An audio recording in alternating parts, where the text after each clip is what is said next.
Muse, a documentary done by him, touching on his legacy, his life, his times, all about Kobe Bryant, which was incredible. It was so well done, well produced.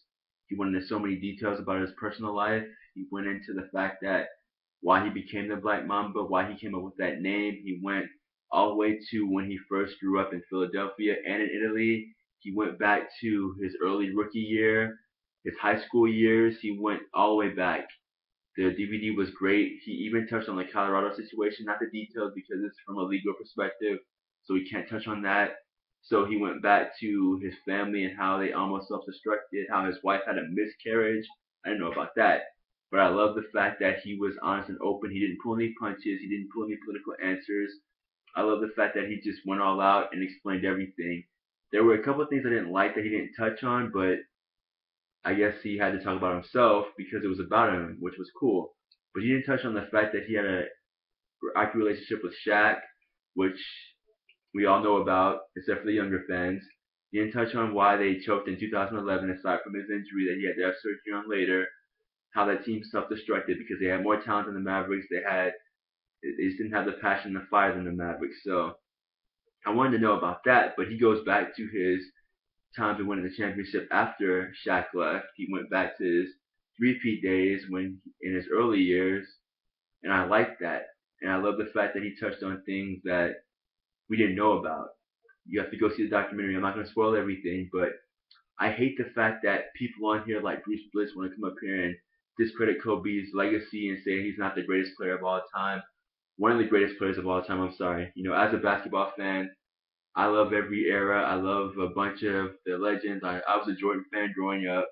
I watched his 1996, his 95 and 98 run.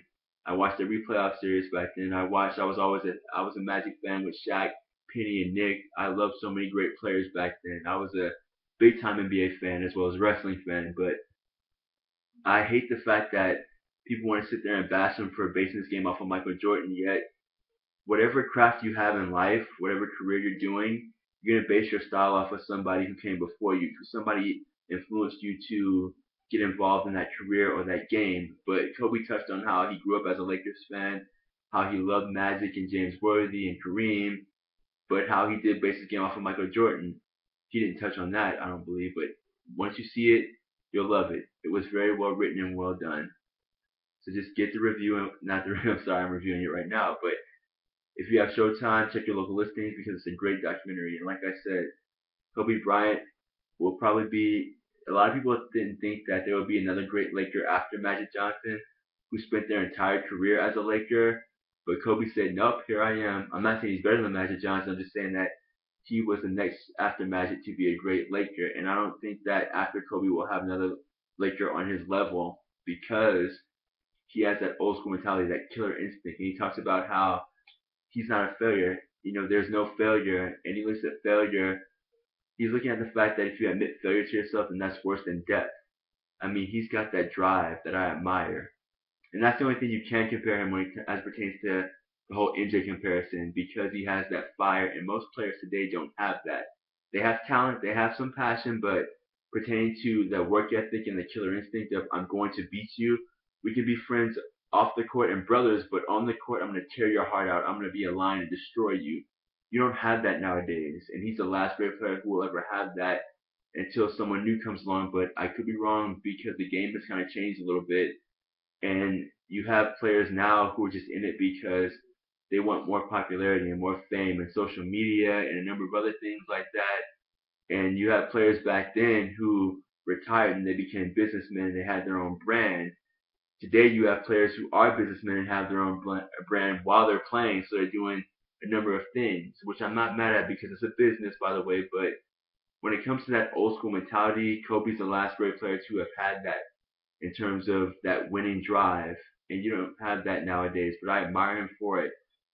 And then watching him talk about how he had that injury last year and had to have surgery and rehab to come back, and then to go down a couple of months ago with that torn rotator cuff, that was sad. And he even showed the cameras on when the doctor explained it to him in front of him and his wife, the way he looked. I felt so bad because you see a great player who's still playing, who's still adapting to the way the game is played now.